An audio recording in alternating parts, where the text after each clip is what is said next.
किसी के भी मन की बातें जानने के लिए 3 तरीके होते हैं, लेकिन इन तीनों तरीकों को समझना अति आवश्यक है। यदि आप इन 3 तरीकों को समझ लेते हैं तो आप किसी के भी मन की बातें बड़ी ही आसानी से जान सकते हैं। बहुत समय पहले की बात है। एक छोटा सा गांव था। उस गांव में 2 भाई रहा करते थे। बड़ा भाई अंधा था और इसलिए वह हमेशा घर पर ही बैठा रहता था और छोटा भाई खेती किया करता था। लेकिन खेतों में अत्यधिक जानवर आने से पूरी फसलें नष्ट हो जाती थीं, जिनके कारण छोटा भाई बहुत ही ज्यादा परेशान हो चुका था। एक दिन उसे एक तरकीब सूझी। उसने सोचा, खेतों में से इन जानवरों को भगाने के लिए क्यों ना मैं अपने बड़े भाई की मदद ले लूं। वैसे भी बड़े भैया अंधे हैं, खेतों में बैठे रहेंगे और जानवरों की आहट आने पर वह उन्हें जोर से चिल्लाकर भगा भी सकते हैं, जिससे हमारी फसलें नष्ट होने से बच जाएंगी। यह सब सोच विचार करने के बाद उसने अपने खेत में एक झोपड़ी तैयार कर ली और अपने अंधे भाई को खेत में बैठा दिया और उनसे कहा, भैया, यदि कोई जानवर की आहट आपको सुनाई दे तो आप जोर जोर से चिल्लाना। यह सुनकर वह जानवर यहां से भाग जाएंगे और हमारी फसलें नष्ट होने से बच जाएंगी। बड़ा भाई खुशी खुशी अपने छोटे भाई की बात मान भी लेता है और वह उस दिन से खेत में ही रहना शुरू कर देता है। जब भी किसी जानवर की आहट उसे सुनाई देती तो वह जोर जोर से चिल्लाने लगता, जिससे वह जानवर वहां से भाग जाता था। ऐसा करते करते कई दिन बीत चुके थे। तभी एक दिन उसके खेत में एक हिरण भागता हुआ आया और वह खेत की बाड़ को तोड़कर वहां से भाग गया। लेकिन उसे हिरण का पीछा करते हुए एक राजा भी उस खेत में आ पहुंचा। तभी राजा की नजर उस अंधे भाई पर पड़ती है। राजा उस व्यक्ति से कहता है, देखो, मैं यहाँ पर एक जानवर का पीछा करते हुए आया हूँ। क्या तुमने उस जानवर को यहाँ पर देखा है? पर वह व्यक्ति कहता है, हे राजन, मैं तो अंधा हूँ, मैं भला किसी जानवर को कैसे देख सकता हूँ? लेकिन मैं आपको इतना जरूर बता सकता हूँ कि जो जानवर मेरे खेतों से भाग कर गया है वह आपके लायक नहीं है। आप उसके पीछे अपना समय बर्बाद न करें। राजा संदेह व्यक्त की बात सुनकर बड़ा ही अचरज में पड़ जाता है।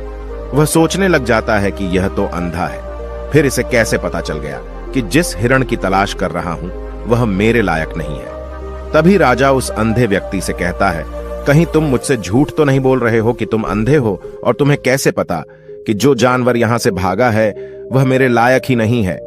इस पर वह अंधा व्यक्ति कहता है कि यह राजन, जिसे आप एक हिरण समझ रहे हैं, असल में वह एक हिरण नहीं है बल्कि एक मादा हिरण है और वह गर्भवती भी है। और जहां तक मुझे ध्यात है, मैंने कभी किसी राजा को किसी गर्भवती हिरण का शिकार करते हुए नहीं सुना है। और इसी कारण से मैं आपसे यह कह रहा हूं कि यह हिरण आपके लायक नहीं है। आप उसके पीछे अपना समय व्यर्थ न करें। यह सुनकर राजा और भी अचरज में पड़ गया कि अंधा आदमी कैसे जान सकता है कि वह हिरण गर्भवती है। राजा कुछ देर सोच विचार करने के बाद अपने सेनापति से कहता है, सेनापति जी, मुझे वह जानवर जिंदा चाहिए, क्योंकि मुझे यह पता करना है कि क्या वह गर्भवती है या नहीं। क्योंकि यह अंधा आदमी बहुत विश्वास के साथ कह रहा है और मुझे इस बात की पुष्टि है। यदि वह हिरणी हुई और गर्भवती भी हुई तो वह हमारे शिकार के लायक नहीं है, क्योंकि हम तो एक हिरण का पीछा कर रहे थे। इसलिए जाओ और पता करो, क्या वह हिरणी है?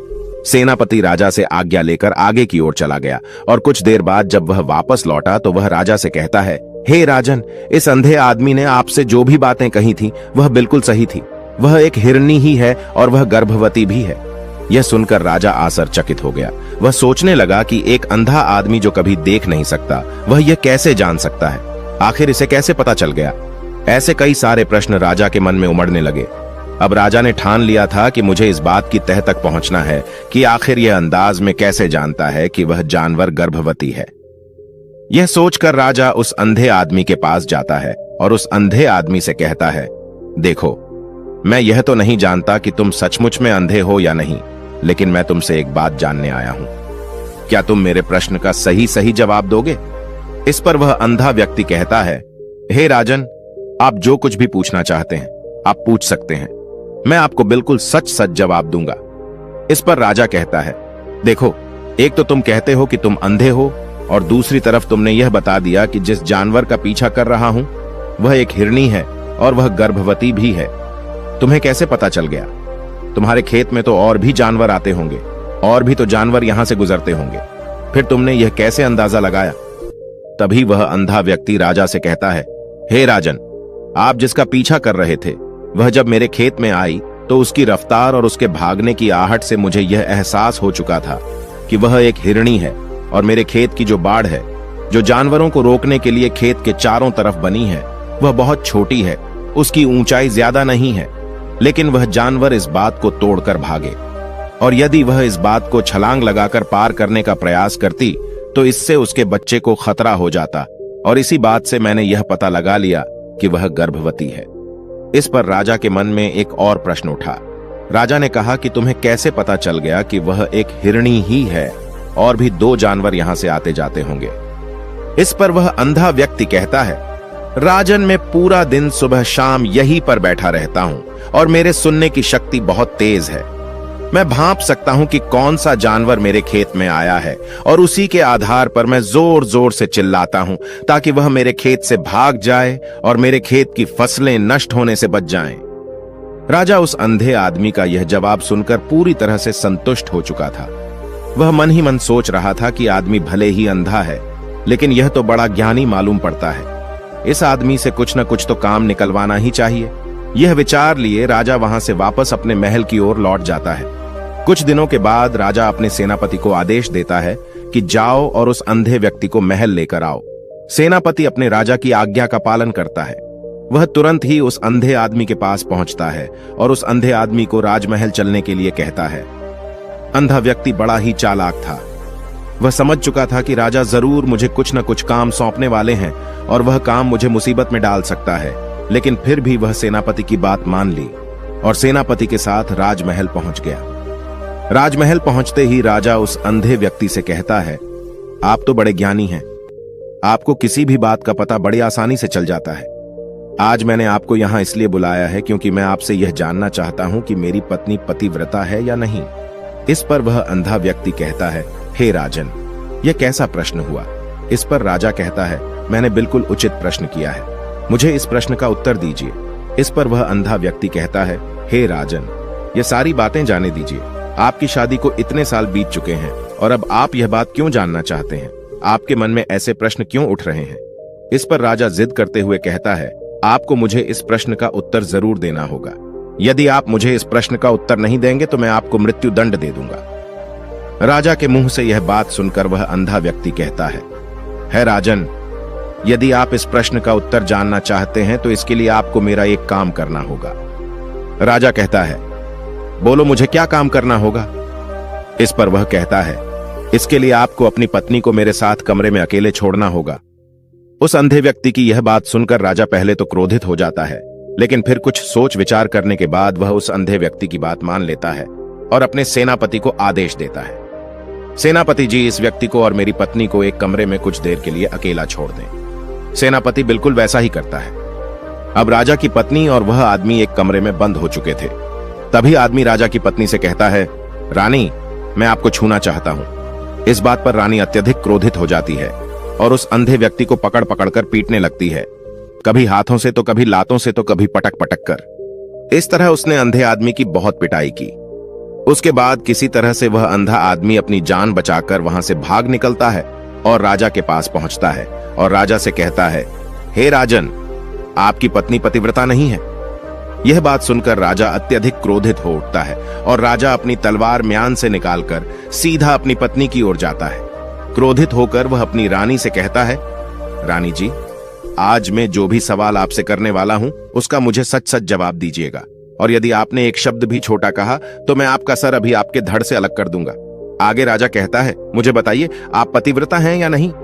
इस बार रानी कहती है, हे राजन, आप भले मुझे जान से मरवा दें, लेकिन आज मैं सच बोलूंगी, मैं पतिव्रता नहीं हूं। राजा ये बात सुनकर बहुत ही दुखी और निराश हो जाता है। उस अंधे आदमी ने जो भी कहा था वह बिल्कुल सच कहा था। यह बात सुनकर तुरंत ही राजा उस अंधे आदमी के पास पहुंचता है और आकर उस अंधे आदमी से कहता है, तुम्हें कैसे पता चला कि मेरी पत्नी पतिव्रता नहीं है? अंधा आदमी कहता है, हे राजन, बड़ी सीधी सी बात है, मैंने तो आपकी पत्नी से बस इतना ही कहा था कि मुझे आपको छूना है। और इस बात पर वह इतना क्रोधित उठी कि उन्होंने गुस्से में आकर मुझे लात घूंसों से पीटना शुरू कर, और भला कोई औरत किसी और मर्द को कैसे छू सकती है। लेकिन उन्होंने न आव देखा न ताव, बस लात घूंसों से मुझ पर बरसना शुरू कर दी। और एक पतिव्रता नारी कभी भी पराये मर्द को नहीं छूती। जब मैंने उनसे छूने के लिए कहा था तो वह उस वक्त मुझे मना कर सकती थी, लेकिन उन्होंने तो मुझे पीटना शुरू कर दिया और देखते ही देखते उन्होंने मेरे पूरे शरीर को छू लिया। अब आप ही बताइए, ऐसी स्त्री भला पतिव्रता कैसे हो सकती है? इस बात पर राजा कहता है, तुम तो बड़े ज्ञानी मालूम पड़ते हो, तुम्हारी बात बिल्कुल सही है। चलो तुम मेरे एक और प्रश्न का जवाब दो। तुमने मुझे इस प्रश्न का सही जवाब दे दिया तो मैं तुम्हें यहां से जाने दूंगा। राजा उस अंधे आदमी से कहता है कि तुम मुझे बताओ, क्या मैं सच में अपने पिताजी का ही बेटा हूं या फिर किसी और का? इस पर अंधा आदमी कहता है, हे राजन, इस बात से आपको क्या लेना देना, आप किसी की भी औलाद हो, आखिर आप इस राज्य के राजा ही, इसलिए इस प्रश्न को जाने दीजिए। राजा कहता है, नहीं नहीं, मुझे इस प्रश्न का सही जवाब चाहिए, अन्यथा यह प्रश्न मुझे बहुत परेशान करता रहेगा, इसलिए मैं इसका सही सही जवाब आपसे जानना चाहता हूं। यदि तुम इसका सही सही जवाब दे देते हो तो तुम यहां से जा सकते हो। इस पर वह आदमी कहता है, इसके लिए तो मुझे आपकी मां के पास भी जाने की आवश्यकता नहीं है। मैं आपको अभी भी यह बता सकता हूं कि आप किसकी औलाद हैं, लेकिन उससे पहले मैं चाहता हूं कि आप मुझसे वादा करें कि आप मुझ पर क्रोध नहीं करेंगे। राजा ने कहा, मैं तुमसे वादा करता हूं, मैं तुम पर क्रोध नहीं करूंगा। उसके बाद वह अंधा आदमी राजा से कहता है, राजन राजन, आप तो अपने ही पिता के पुत्र, लेकिन आप पर एक कंजूस सेठ की छाया पड़ी हुई है। यह सुनकर राजा बहुत ही क्रोधित हो उठा और वह तुरंत तलवार निकालकर अपनी मां के पास पहुंच जाता है। वहां पर पहुंचने के बाद अपनी मां से कहता है, मां मुझे सच सच बताइए, क्या मैं अपने ही पिता का पुत्र हूं या नहीं? यदि आपने मुझे सही सही नहीं बताया तो मैं यहीं पर प्राण त्याग दूंगा। मुझे बताओ क्या सच है? इस पर उस राजा की मां कहती है, बेटा तू है तो अपने ही पिता का पुत्र, लेकिन तुम्हारे ऊपर एक कंजूस सेठ की छाया पड़ी हुई है। जब मैं एक बार नहाने के बाद अपना मुंह आईने में देख रही थी, तभी उस कांच के पीछे मुझे एक कंजूस सेठ नजर आता है और उसी की छाया तुम पर पड़ चुकी है।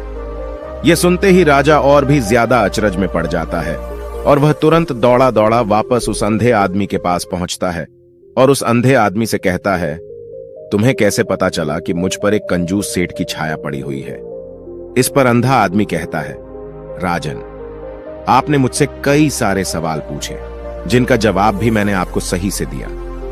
यदि कोई और राजा होता तो मुझे उसके बदले ढेर सारे इनाम दिया होता, लेकिन अब तक आपने मुझे एक फूटी कौड़ी भी नहीं दी। इस बात से मैंने अंदाजा लगा लिया था कि आप बहुत कंजूस हैं।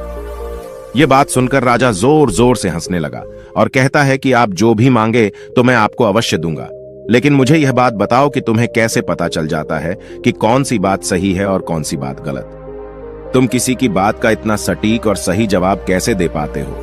इस पर वह अंदाज में कहता है कि हे राजन, मैं तो वैसे ही अंधा हूं। मेरी आंखें होती तो मैं किसी की भी मन की बातें बड़ी सरलता से जान लेता। मन की भी एक भाषा होती है और यह भाषा मनुष्य के शरीर के व्यवहार के रूप में देखी जा सकती है। उसकी आंखों से, उसके होठों से, उसकी दान करने के तरीकों से, उसकी क्रियाओं से यह पता किया जा सकता है कि उसके मन में क्या चल रहा है। उसके आधार पर हम किसी के भी मन की बातें जान सकते हैं, लेकिन मैं तो जन्म से ही अंधाज हूं, मैं देख नहीं सकता, इसीलिए मैं क्रियाओं से देखता हूं। यदि मुझे कोई बात जाननी होती है तो अगले आदमी को मुझे कुछ काम देना पड़ता है, जिस पर वह व्यक्ति किस तरीके से उस काम को करता है, उसके आधार पर ही मैं यह पता लगा पाता हूं कि आखिर उसके मन में क्या चल रहा है। तभी वह राजा कहता है, तो इसका अर्थ यह हुआ कि मैं भी किसी के भी मन की बातें जान सकता हूं। इस पर वह अंधा आदमी कहता है कि हे राजन, अवश्य, किंतु उससे पहले आपको अपने ऊपर काम करना होगा और वह अपने मन को शांत करना, अपने मन को वर्तमान में लाना, जिसके लिए मैं आज आपको 3 तरीके बताने वाला हूं।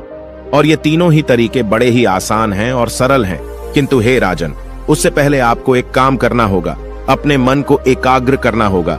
जब हम अपने मन को एकाग्र करते हैं, अपने मन को वर्तमान में लाते हैं, तो हम दूसरे के मन की बातें जान सकते हैं, क्योंकि वह आदमी अभी भी अपने मन में वर्तमान में ही सोच रहा है और हमारे मन को वर्तमान में ही लाना होगा, तभी हम उसके मन की बातें जान सकते हैं। यदि हम अतीत में हुई घटनाओं के बारे में सोच रहे होंगे तो जो अगला आदमी में सोच रहा है, वर्तमान में अपनी मन में बात कर रहा है, वह हम कैसे जान पाएंगे? क्योंकि हम तो अतीत की घटनाओं में डूबे हुए हैं। इसलिए किसी के भी मन की बातें जानने के लिए सबसे पहले हमें अपने मन को एकाग्र करना होगा, उसे वर्तमान में लाना होगा।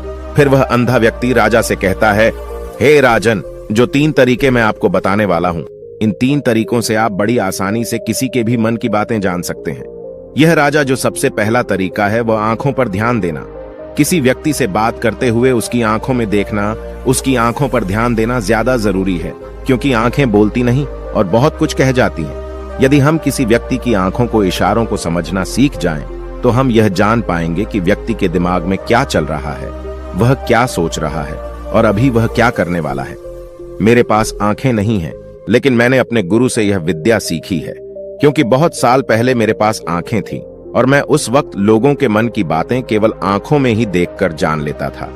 इसलिए यदि आप भी दूसरों की बातें जानना चाहते हैं तो आपको भी उनकी आंखों पर गौर करना होगा, जैसे कि वह कब और कहां किधर देख रहे हैं। वह आंखों को इधर उधर घुमा रहे हैं या फिर उसकी आंखें खुश नजर आ रही हैं, और फिर आंखों में कहीं निराशा तो नहीं है, जैसा कि एक चोर होता है। उसकी आंखों में जब हम देखते हैं तो हमें यह पता चलता है कि अगला आदमी ने कोई गलती की है। ठीक उसी प्रकार जब हम किसी चालाक व्यक्ति की आंखों में देखते हैं तो आपको पता चलेगा कि उसकी आंखों में चालाकी होती है। यह एक बहुत ही सीधा और आसान तरीका होता है।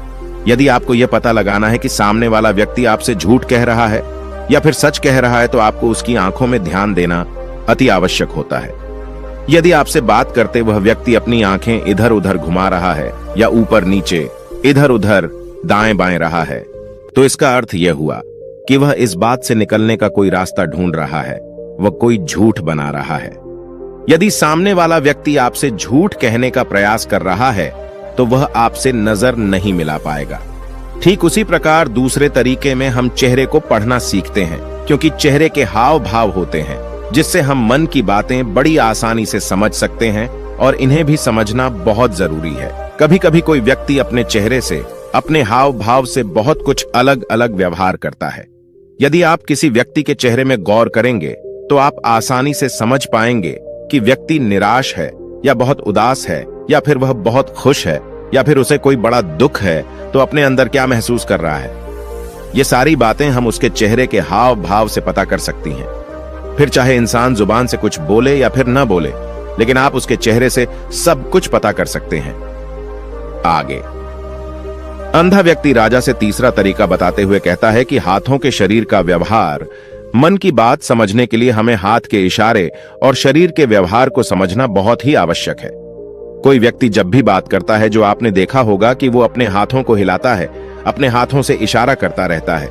वह बातों के साथ साथ अपने शरीर का जो व्यवहार है उसका भी पूरा उपयोग करता है, जिससे हमें यह पता चल पाता है कि वह व्यक्ति हमारी बातों पर कितना ध्यान दे रहा है और उसके मन में क्या चल रहा है।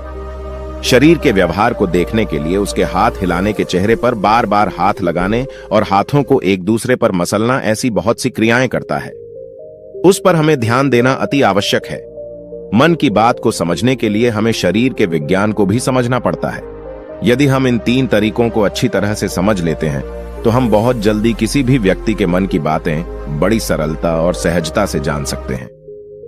इसलिए यदि आपको किसी के मन की बातें जाननी है तो आपको उसकी आंखों पर, उसके चेहरे पर, उसके शरीर के हाव भाव को और उसके हाथों को ध्यानपूर्वक देखना होगा और समझना भी होगा, जिससे आप यह समझ पाएंगे कि आखिरकार उसके मन में क्या चल रहा है और वह क्या सोच रहा है। लेकिन उससे पहले आपको अपने मन को एकाग्र करना होगा, शांत करना होगा और अपने मन को वर्तमान में लाना होगा। तभी आप उस व्यक्ति की इन सभी क्रियाओं पर ध्यान दे पाएंगे और उन्हें समझ पाएंगे। आप यदि अतीत की घटनाओं में व्यस्त हैं, भविष्य की योजनाओं में व्यस्त हैं, तो आप उस व्यक्ति के हाव भाव पर कभी ध्यान ही नहीं दे पाएंगे और न ही आप कभी भी समझ पाएंगे कि आखिरकार उस व्यक्ति के मन में क्या चल रहा है, वह क्या सोच रहा है। या काम कोई भी कर सकता है, या एक प्रकार की विद्या है जो मुझे मेरे गुरु ने सिखाई है। राजन, अगर आपको यह जानना है तो मेरे साथ आपको कुछ दिन रहकर इसका अभ्यास करना होगा। राजा तुरंत राजी हो जाता है और वह उस अंधे व्यक्ति को अपने राज्य का राजगुरु नियुक्त कर देता है और खुद अंधे व्यक्ति का शिष्य बन जाता है। तो दोस्तों, ये कहानी आपको कैसी लगी? उम्मीद है इस वीडियो से आपको बहुत कुछ पता चला होगा। और अगर आप नए हैं तो हमसे जुड़ने के लिए इस चैनल को सब्सक्राइब करना मत भूलिएगा। मिलते हैं अगली वीडियो में कुछ नए विचारों के साथ। तब तक के लिए आपका बहुत बहुत धन्यवाद।